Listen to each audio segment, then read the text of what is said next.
Algunas escenas de este programa han sido recreadas. ¡Arriba las manos! ¡Vamos! ¡Arriba las manos! ¡Al suelo! En Los Ángeles, una banda de sujetos armados asaltó una compañía de camiones blindados. Tomaron millones y luego se desvanecieron. ¡La cara! ¡Al suelo! Cuando el FBI encontró a los sospechosos, la poca evidencia impidió su arresto. Agentes y detectives intentaron penetrar el mundo secreto de los sujetos armados para llevarlos ante la justicia. La evidencia se acumula, no hay sospechosos evidentes.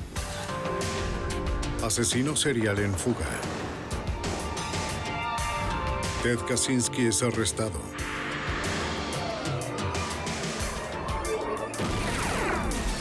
Fugitivo aún prófugo.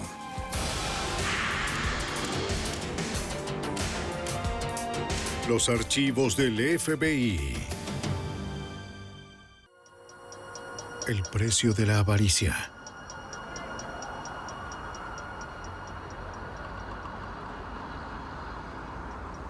El distrito de Warehouse de Los Ángeles es una zona dura y sombría de la ciudad. Las pandillas callejeras y la violencia son comunes. Los negocios de la zona están ubicados en unas edificaciones sin identificación, en su mayoría cercadas con alambradas. Una de esas cuadras enrejadas estaba ocupada por una empresa líder en camiones blindados.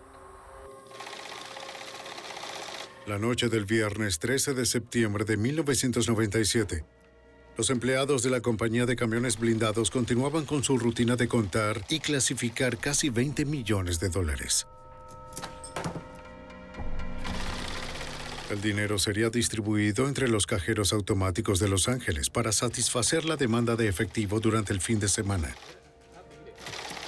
Había 5 empleados, incluyendo 2 guardias de seguridad que trabajaban en el turno de la madrugada. A las 12:30 de la mañana, uno de los guardias tomó su receso en el comedor, como lo hacía cada noche.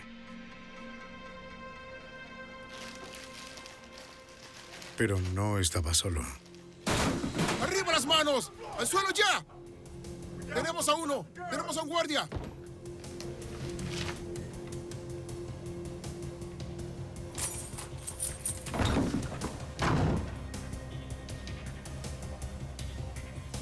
Cinco hombres armados sometieron al guardia en segundos.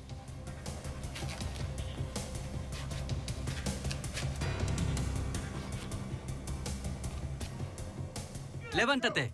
¡Vamos! ¡Muévete! ¡Andando! ¡Rápido! Llevaron al rehén a la oficina donde estaban los monitores de seguridad.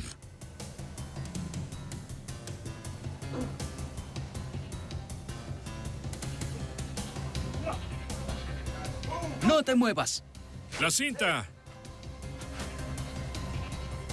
¡Alto! ¡Al En suelo! ese momento entró el segundo guardia, listo para irse a casa. Desarmado y sin el uniforme, no ofreció resistencia. ¡Vamos!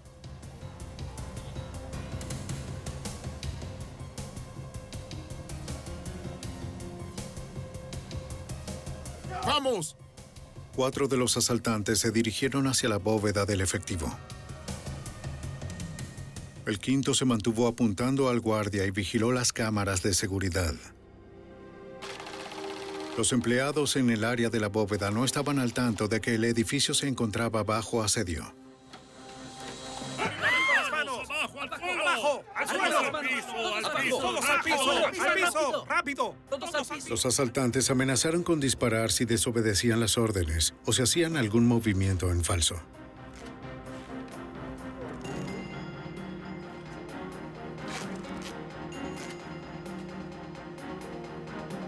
Los ladrones ahora tenían acceso directo a la bóveda y sus $20 millones. ¡La cara! ¡Suelo! ¡La cara al suelo! ¡Baja la cabeza o dispara! Uno de los sujetos parecía estar al mando, pues era quien daba las órdenes a sus cómplices. ¡No! ¡No toques eso! ¡Mueve el contenedor hasta aquí mismo!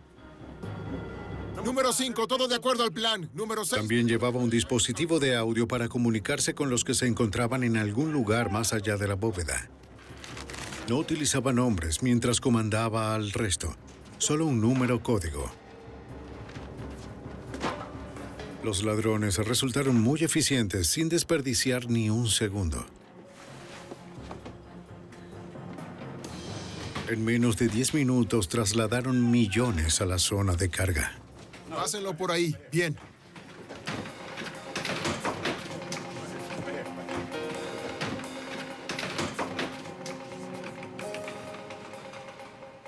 La cara al piso. Número 6. Adelante, estamos listos. En la recepción, los sujetos armados se llevaron de un escritorio una grabadora de video de vigilancia. Cuidado con las manos. ¡Ah!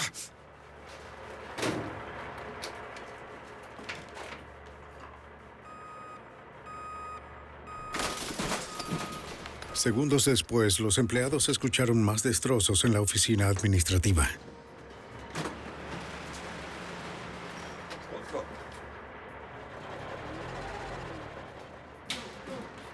¡La cara al suelo!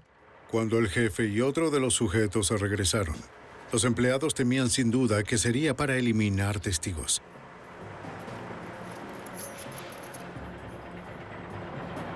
Pero los asaltantes solo se llevaron las llaves de la camioneta del gerente de la bóveda.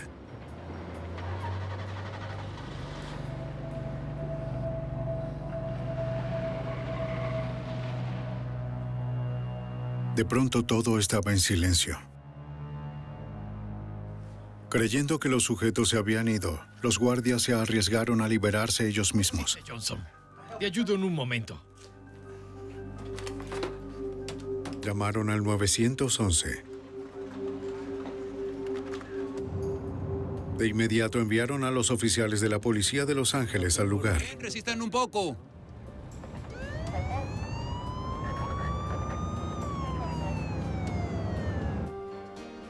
El detective John Licata desde el principio supo que el caso era inusual. Los equipos de grabación se mantenían guardados en un gabinete inaccesible para la mayoría de los empleados. Interrogamos a todos los trabajadores del edificio y casi ninguno conocía la existencia de equipos de grabación en la oficina administrativa. ¿Algo que quiera señalar? Los oficiales aseguraron la escena del crimen y los detectives comenzaron a interrogar a los empleados. Dijeron que los 5 asaltantes parecían moverse por las instalaciones como si hubieran estado allí antes. No los vieron salir, pero sí oyeron un camión de motor diésel entrando y saliendo de la zona de carga. Un 6º asaltante podría estar al volante. Una de las empleadas creyó haber reconocido la voz de uno de ellos como la de un exconductor de la compañía. Su voz. Estaba dispuesta a ir a la estación de policía en la mañana para identificarlo entre una serie de fotos de otros ex empleados. Su nombre, señor. Los detectives interrogaron al gerente de la bóveda a quien le habían robado las llaves y su camioneta personal. Sí, de mi camioneta. Se preguntaban por qué solo tomaron sus llaves y no las de otro empleado.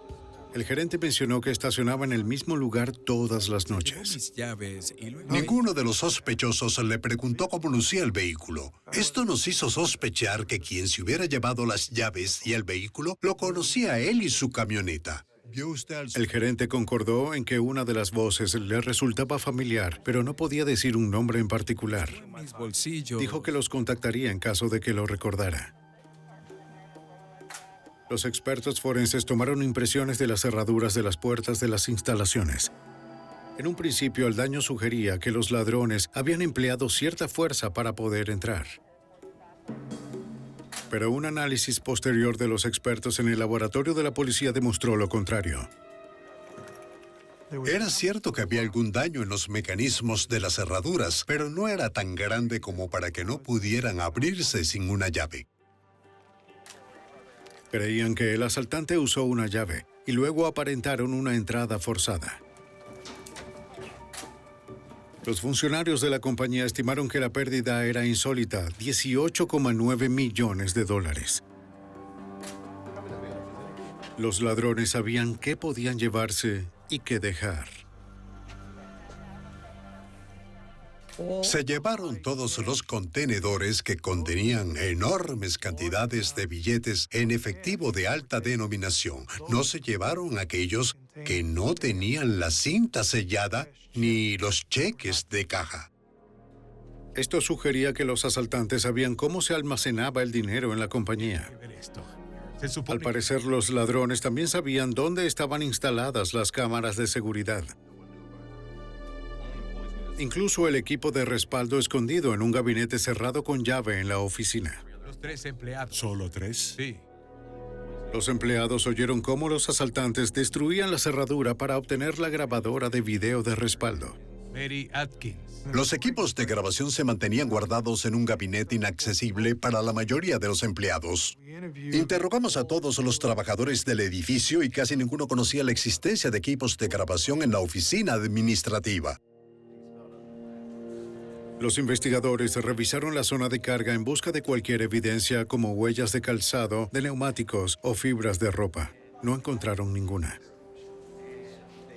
Pero sí descubrieron lo que parecía ser parte del faro roto de un camión o de la mica que lo recubre. Hablé personalmente con el encargado de mantenimiento que limpió las instalaciones temprano esa mañana y me aseguró que la mica del faro la habían dejado ahí en algún momento de la noche. Así que asumimos que quizás era del vehículo de los sospechosos. No teníamos muchas pistas sobre qué tipo de vehículo era, que no fuera otra que la mica del faro recuperada. Tampoco sabíamos si era una pieza común que sacaban de camiones u otros vehículos.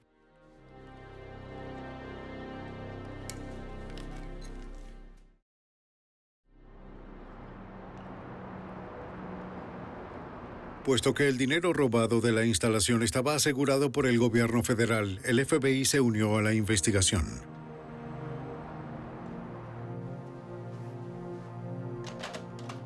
El agente especial John McCarran de la oficina de campo del FBI de Los Ángeles revisó un video sobre la escena del crimen realizado por la policía de Los Ángeles que detallaba la secuencia de las acciones de los asaltantes durante el robo. Y los trajeron a esta habitación, aquí. Esta puerta estaba sin cerrojo. Acostaron a ambas víctimas en el piso y también les quitaron las llaves. Una vez que hicieron esto... Los 5 sujetos armados habían logrado el más grande robo de dinero en efectivo en la historia de Estados Unidos. El agente McCarran esperaba que el público pudiera ayudar a encontrarlos. Los medios ofrecieron descripciones generales de los sujetos que cometieron el atraco en cuanto a peso, altura, vestimenta y al hecho de que todos ellos estaban armados y de que había una recompensa sustancial en aquel momento.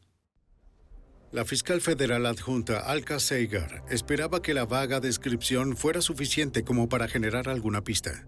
Las víctimas creían que los asaltantes eran afroamericanos por el color de piel que vieron hacia la parte de los ojos en las máscaras. También dijeron que uno de ellos parecía tener un tono de piel más claro, como de una persona hispánica. No pudieron ver el rostro de ninguno. Pero habían oído voces. Dígame. En el Departamento de Policía de Los Ángeles le mostraron una serie de fotos a una de las empleadas.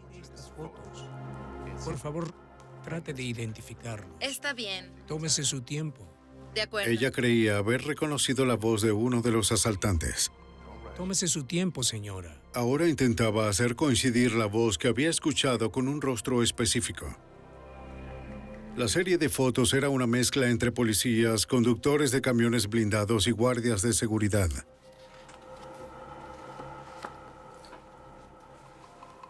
Ella señaló a un ex conductor cuya voz creyó escuchar la noche del robo. ¿Este? Sí, el de los lentes.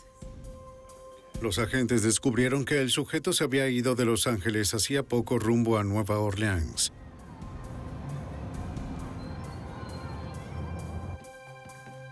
Los agentes de la oficina de campo del FBI de Nueva Orleans se dirigieron a la casa del ex conductor de camiones blindados. Del FBI, este es mi ¿Hay compañero. algún problema? Le dijo que no sabía nada sobre el robo de la compañía y que estaba dispuesto a cooperar. ¿Por qué no? Pasen. Tomen asiento. Comentó que había dejado su trabajo en buenos términos pocas semanas antes del asalto. Lleva en Luisiana. Mi hermana estaba... Resulta que estaba de vacaciones fuera de la ciudad al momento del robo y los agentes pudieron corroborar su testimonio de que había estado fuera.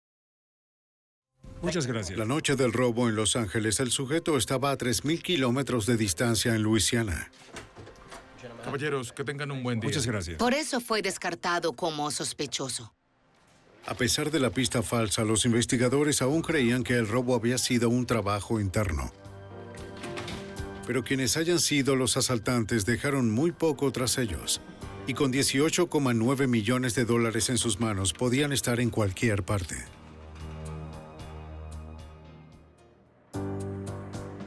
En septiembre de 1997, el FBI y la policía de Los Ángeles no habían podido identificar a ninguno de los 6 enmascarados que sustrajeron de una empresa de camiones blindados casi 19 millones de dólares.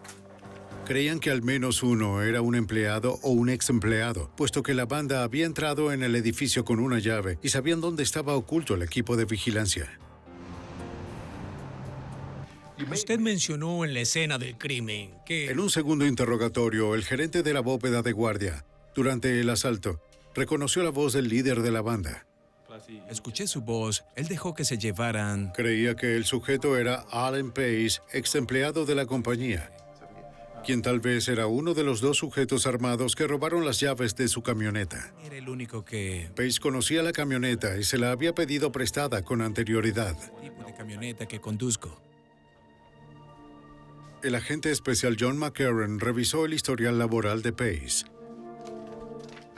Alan Pace era un empleado que había trabajado para la compañía durante casi año y medio. De hecho, fue suspendido el día anterior al robo.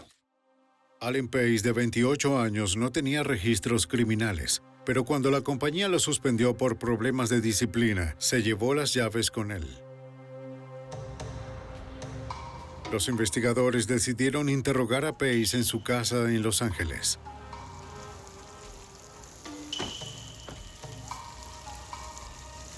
Alan Pace, somos agentes. Pace les dijo que supo sobre el robo por las noticias, pero les aseguró a los agentes que no tenía nada que ver con el asunto. Yo escuché acerca del robo, está en todas... Les dijo que estaba en una fiesta con su novia el día del crimen y les dio tanto su dirección como su número de teléfono. Los investigadores tenían que verificar la coartada de Pace. También llamaron para revisar los antecedentes de la novia. El detective John LaCata descubrió que ella también era una ex empleada. La novia del señor Pace trabajaba en el edificio, en el área de la bóveda, y su puesto requería que ella manejara el equipo de video de seguridad. La habían despedido 4 semanas antes del robo. Pace. Los investigadores le preguntaron a la novia de Pace acerca de la noche del robo. Ella confirmó que esa noche Pace y varios de sus amigos estuvieron en una fiesta hasta la madrugada en Long Beach. Estuvo con Pace en la fiesta hasta las primeras horas de la mañana del día siguiente. Y hubo muchos testigos que los vieron allí. Aunque sospechosa, la coartada de Pace fue corroborada y fue suficiente como para detener de forma temporal a los investigadores. Mi número para que me llame en caso de... Necesitarían una táctica distinta para poder avanzar con el caso. Hola, John. Es John LaCata. ¿Cómo estás? La única evidencia física era la mica de un faro color ámbar encontrado en la escena del crimen. Creían que era de un camión diésel usado como uno de los 2 vehículos de escape. Está bien, hasta luego. Gracias, John. Hasta luego. Necesitaban encontrar el camión. Recibí el apoyo de algunos de mis compañeros, así que 6 de nosotros durante las siguientes 5 noches, entre las 11 de la noche y las 3 de la mañana, fuimos al lugar donde estaba ubicada la compañía de camiones blindados e interrogamos a todos los que frecuentaban la zona, sea que fueran a pie o en un vehículo. Una semana después del robo se hizo el patrullaje de la zona cercana a la escena del crimen. Después de varias noches vieron a un indigente que vivía en una de las calles de la zona. ¿Cuál es su nombre? Henry. ¿Henry? ¿Henry es aquí donde te quedas? Dijo que la noche del robo notó un camión alquilado de tamaño mediano estacionado cerca de la compañía de camiones blindados. Déjame ver. El motor sonaba como uno de diésel. ¿Un camión blanco? Lo notó esa noche porque en general hay muy poco movimiento o tráfico nocturno en la zona. Pero no pudo ver al conductor. Nunca había visto al camión antes o desde entonces. Cuídese, Henry. Adiós, señor. Cuídate, Henry. La descripción del camión alquilado diésel coincidía con las declaraciones de las víctimas de que escucharon un camión así en la zona de carga de la empresa. Los investigadores sospechaban que la mica color ámbar que encontraron en la zona de carga había caído de ese camión. Equipos de agentes y detectives visitaron las agencias de alquiler de camiones diésel de esa zona de Los Ángeles. Estas, por favor. Mostraron a los empleados la foto del trozo de mica encontrado en la escena del crimen. ¿En serio? Algunos reconocieron la mica como las de las luces de emergencia de un modelo específico de camión. Dichas micas eran un problema porque con frecuencia se desprendían y necesitaban ser reemplazadas.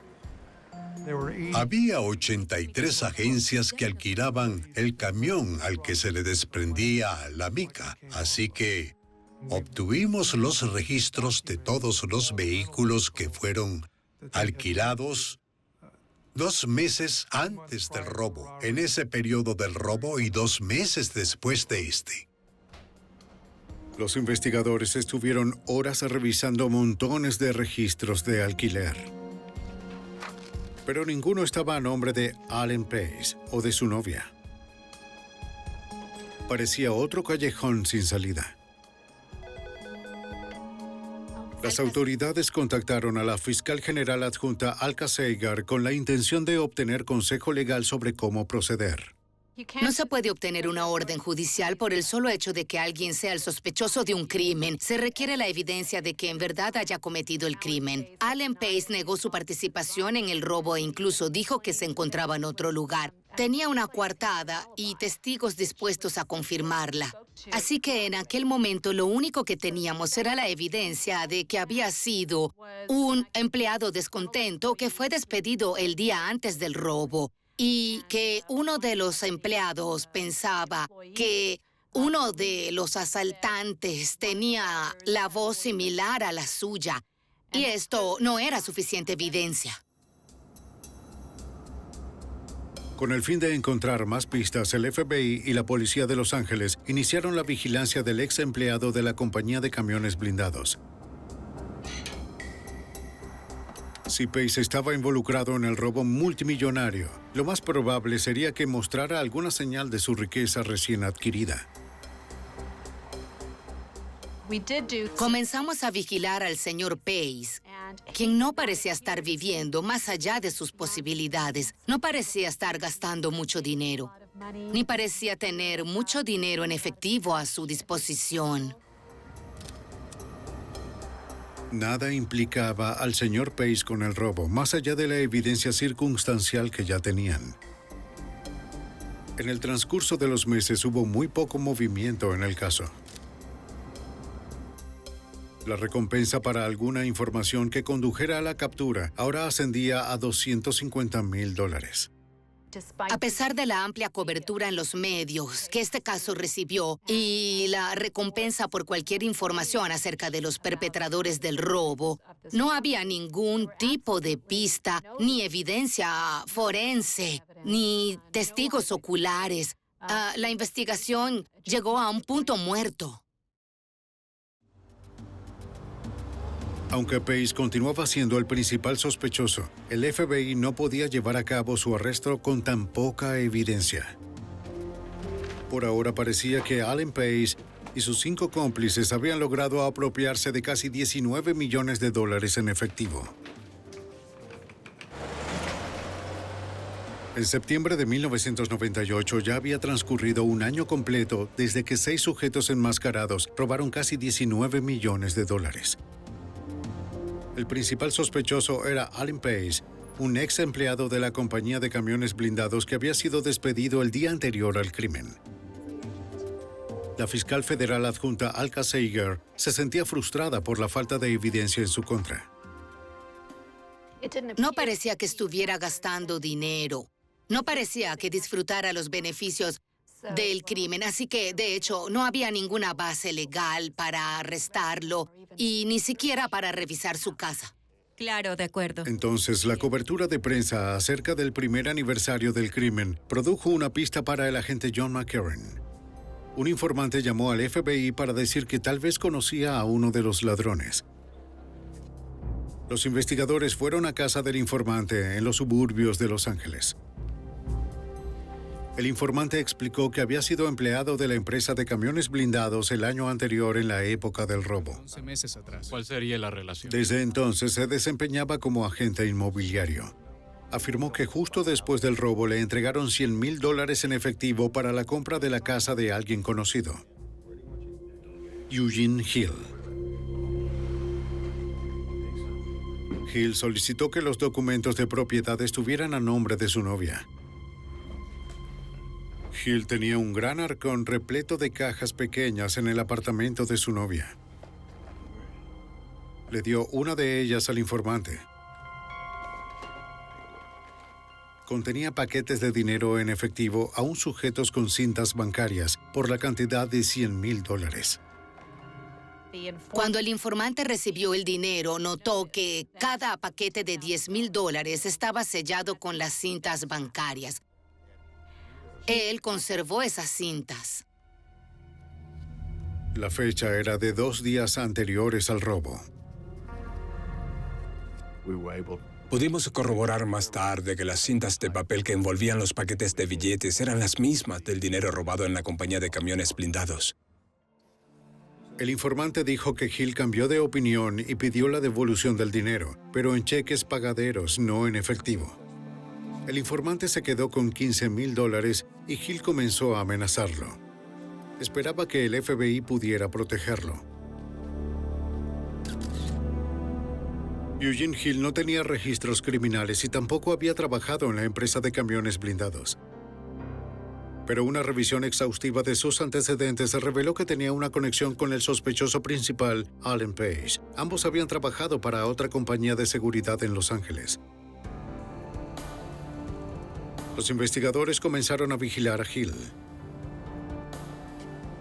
En algún momento lo siguieron hasta un negocio llamado Entretenimiento Extremo. La compañía se anunciaba como un servicio de entretenimiento que ofrecía de todo, desde juegos para niños hasta bailarinas exóticas. Los registros comerciales revelaron que Eugene Hill era socio de la compañía junto con Alan Pace. Los investigadores sospechaban que era probable que Entretenimiento Extremo hubiera sido concebida para lavar dinero del robo. El Servicio de Impuestos Internos se sumó al equipo y nos suministró información, desde registro hasta documentos.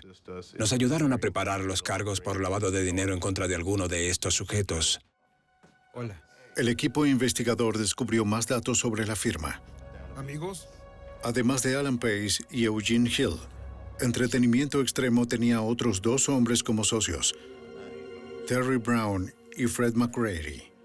Los 4 habían trabajado en la misma firma de seguridad de Los Ángeles antes de que Alan Pace fuera contratado por la compañía de camiones blindados. Los libros de contabilidad de Entretenimiento Extremo le parecieron sospechosos al agente especial a cargo del Servicio de Impuestos Internos de Los Ángeles, Philip Mullins. Había 4 sospechosos de robo involucrados en Entretenimiento Extremo. La compañía en realidad no generaba muchos ingresos, pero contaba con gran cantidad de efectivo que se movía desde el mismo negocio a cuentas bancarias. Asimismo, se pagaba mucho dinero en salarios. Los investigadores comenzaron a indagar a fondo los antecedentes financieros de los 4 socios. Obtuvieron sus estados de cuenta bancarios, los informes de las tarjetas de crédito y las declaraciones de impuestos. En los registros bancarios personales de Eugene Hill, encontraron que el sospechoso tenía una segunda fuente de ingresos. Una de las cosas que descubrimos fueron los depósitos en cheques provenientes de una compañía llamada Rainforest, de la cual nunca habíamos oído hablar. No teníamos idea de qué clase de compañía era, y por eso revisamos sus registros bancarios. Encontramos que además de emitir cheques mensuales a nombre de Eugene Hill, Rainforest también emitía cheques para alguien llamado Thomas Johnson. Al igual que Hill, el cargo de Thomas Johnson dentro de Rainforest era el de consultor. No quedaba claro qué tipo de consultores eran ambos. Rainforest era una compañía dedicada al desarrollo de nuevas tecnologías de reciclaje. Johnson y Hill habían invertido en ella $2 millones hasta el momento. La inversión en una compañía legítima era un clásico esquema de lavado de dinero. Si tomas cierto dinero mal habido y lo inviertes en algo y luego lo ocultas, lo encubres y al final termina en algo que parece legítimo. Los investigadores esperaban que los 5 sujetos resultaran sospechosos contundentes, pero hasta el momento no había ninguna evidencia que los conectara directamente con el robo de $18,9 millones.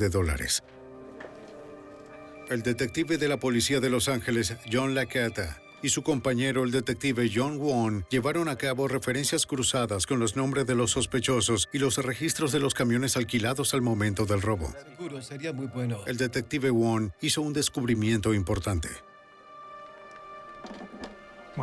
Mi compañero John Won fue quien encontró el contrato de alquiler de uno de los sospechosos, Eugene Hill, quien alquiló el vehículo antes del robo. El camión que se utilizó aquella noche que fue devuelto justo después del robo. Logramos localizar el camión, el cual aún se encontraba en el área de Los Ángeles. Nos llevamos al camión y le retiramos el faro para enviarlo al laboratorio forense del FBI y así poder compararlo con la mica que habíamos encontrado en la zona de carga. Necesitaban saber si la mica ámbar se había caído de ese camión en particular. Mientras esperaban los resultados del laboratorio, se investigó a fondo al sospechoso Thomas Johnson. Johnson vivía en una casa lujosa de un vecindario exclusivo de Las Vegas. El Servicio de Impuestos Internos se encargó de la vigilancia de su residencia y durante ese periodo, su novia de aquel momento fue identificada. Los agentes emitieron una alerta con el nombre de la novia. Si la policía de Las Vegas llegaba a toparse con ella, debían llamar a Los Ángeles.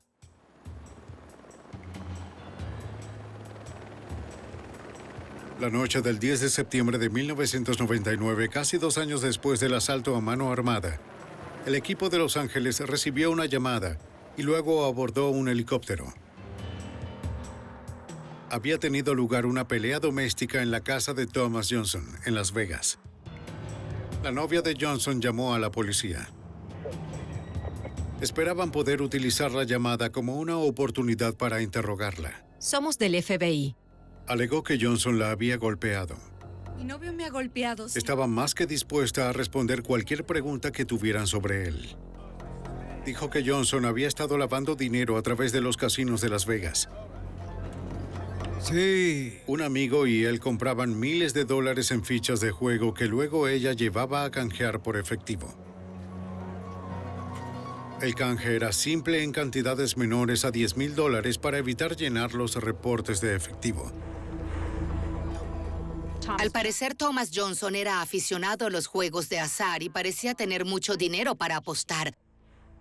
Por eso resultaba complicado llevar a cabo la investigación porque no sabíamos con precisión de dónde provenía el dinero. Si de la ganancia de las apuestas que se utilizaba para apostar aún más o tal vez, como creíamos, del efectivo proveniente del robo. La novia dijo a los investigadores que Johnson le había comentado sobre su participación en un trabajo importante en Los Ángeles. Vamos a mostrarle una fotografía para que nos diga si lo... Mencionó que Johnson había invertido en una compañía con un amigo apostador. Luego los investigadores le mostraron la foto de Eugene Hill. Confirmó que ese era el amigo de Johnson. La evidencia circunstancial en contra de Thomas Johnson, Alan Pace y Eugene Hill estaba en pleno desarrollo, pero no era suficiente para arrestarlos. Los agentes debían lograr que los sospechosos se enfrentaran entre sí para que hubiera alguna posibilidad de condena.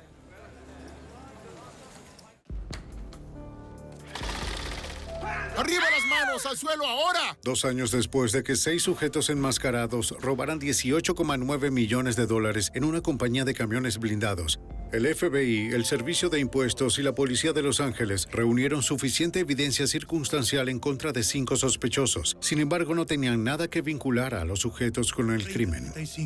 40. La única evidencia física recuperada era una mica rota color ámbar encontrada en la zona de carga de la compañía de camiones blindados. Los investigadores creían que la mica se había caído del faro del camión alquilado por el sospechoso Eugene Hill el día anterior al robo. Enviaron la mica rota junto a las otras luces de emergencia del camión al laboratorio del FBI en Washington, D.C. El experto forense metalúrgico Michael Smith comparó 2 marcas de la mica rota con las micas de los otros faros del camión. En este caso, las marcas lucían como los anillos de un árbol e intentábamos precisar si esas marcas coincidían o no. Usando un microscopio de comparación de alta potencia se logró una coincidencia exacta. La misma herramienta se utilizó en todas las micas en la misma sesión de trabajo, lo cual indicaba que lo más probable era que la mica rota perteneciera al camión alquilado por Hill. Los resultados forenses eran contundentes, pero no demostraban en definitiva que Eugene Hill o los otros 4 sospechosos hubieran estado en el camión el día del robo. La fiscal federal adjunta Alka Sager necesitaba una evidencia más sólida antes de autorizar los arrestos. Esperaba que la novia de Hill la proporcionara. Habíamos identificado 2 de sus amigas que parecían haber gastado no gran cantidad, pero sí mucho efectivo. Aproximadamente 2 años después del robo, habíamos llegado al punto en que necesitábamos contactar a las mujeres relacionadas con Eugene Hill.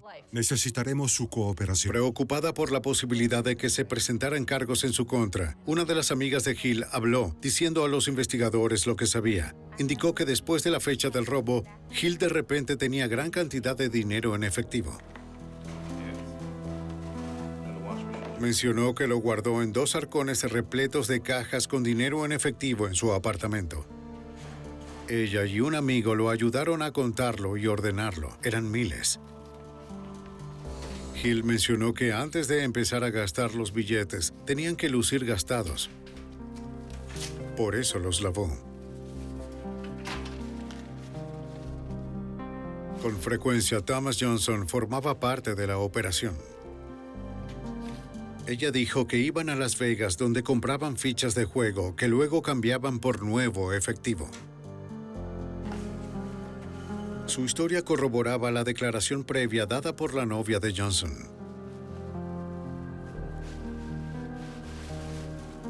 Muchas gracias. A cambio de su testimonio, los fiscales acordaron no presentar cargos en su contra. Poco después, los agentes del FBI y los detectives de la Policía de Los Ángeles interrogaron a la hermana de Eugene Hill. Tenían algunas preguntas que hacerle con respecto a las cuentas bancarias que el Servicio de Impuestos había descubierto. Pudimos obtener sus registros y determinar que ella tenía varias cuentas en forma de fideicomiso para Eugene Hill. Estos registros indicaban que había cierta cantidad de depósitos en efectivo no justificados, además de cheques que se habían emitido para la adquisición de motocicletas y autos, además de otros bienes de consumo. Por eso ahora teníamos indicios de que Eugene Hill tal vez estaba gastando un dinero cuya procedencia en realidad no podía justificar. Ella accedió a hablar con los investigadores, pero dijo que primero necesitaba hacer una llamada telefónica. Tómese su tiempo. Se alejó y al parecer enviaba un mensaje al localizador de alguien.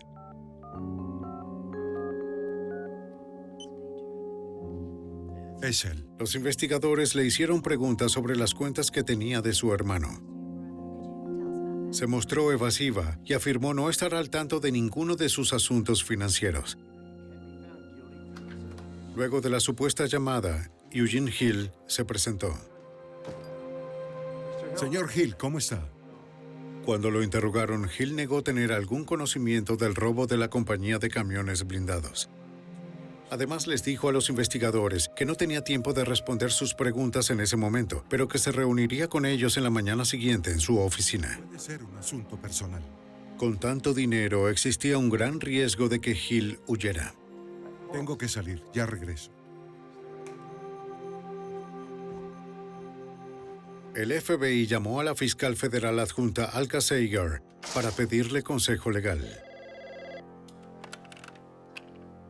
Estaba por irme a dormir cuando mi teléfono sonó. Era el agente quien me dijo, esto es lo que el señor Hill quiere hacer. ¿Lo dejamos ir? Era uno de esos segundos en que en verdad tienes que tomar una decisión. Y tomé la decisión de que no dejáramos ir a Eugene Hill, lo arrestaríamos esa misma noche. Entonces, arrestaron a Hill cuando se dirigía a su auto. Oiga, Eugene, no se mueva. Está bajo arresto. Solo con evidencia circunstancial que lo conectaba al robo, era todo un riesgo. Camine. La ley requería de un juicio expedito y el tiempo no se detendría.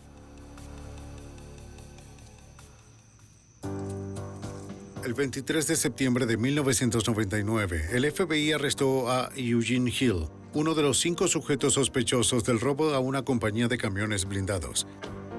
La fiscal federal adjunta Alka Seiger tomó la decisión de arrestar a Hill, a pesar de contar solamente con evidencia circunstancial que lo vinculara al crimen.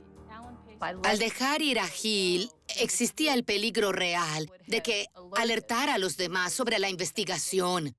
Dada la cantidad de dinero que fue robado en el asalto, resultaba evidente que los ladrones dispondrían de los medios necesarios para huir a donde quisieran. Y creí que no podíamos tomar ese riesgo.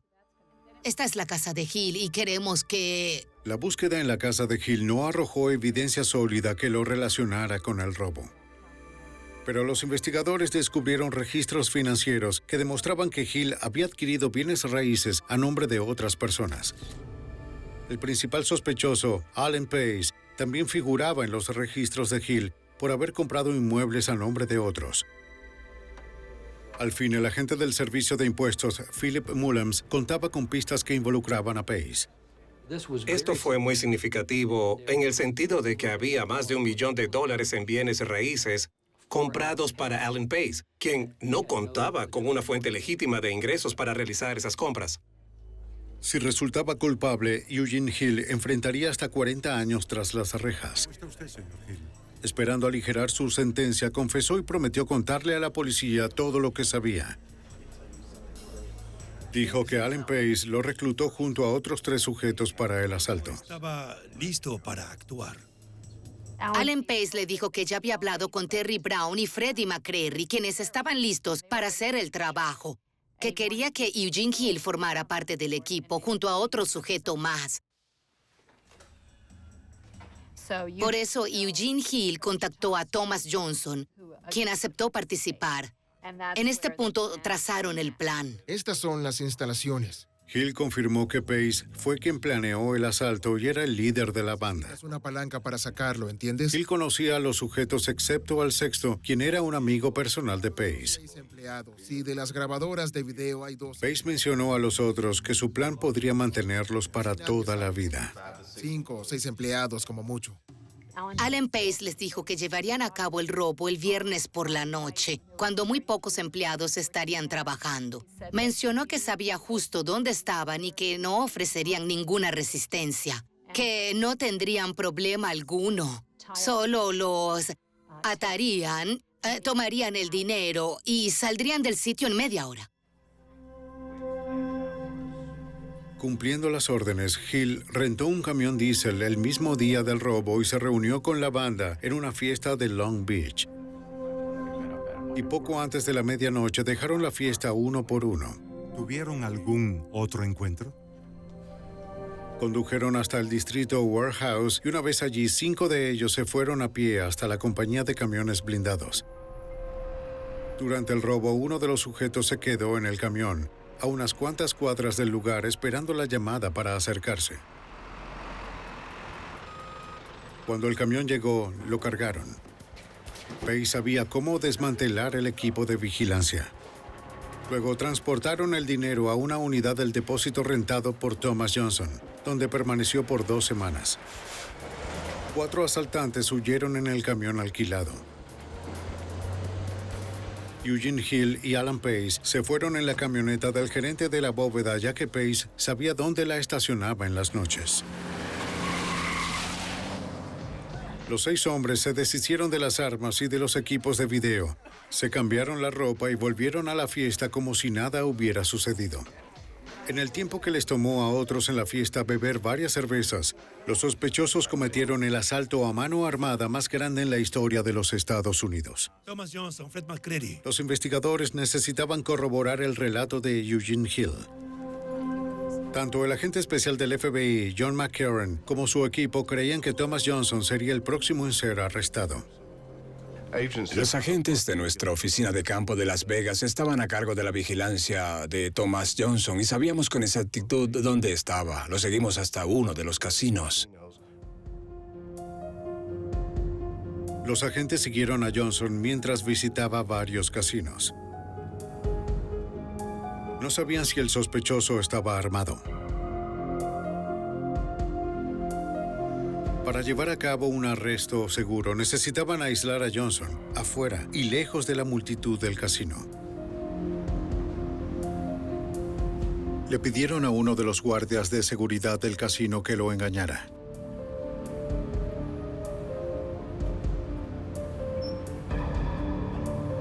El guardia le dijo a Johnson que habían chocado su auto y que tenía que salir para llenar un informe. Johnson mordió el anzuelo. Mientras revisaba el auto, los agentes lo arrestaron sin problemas.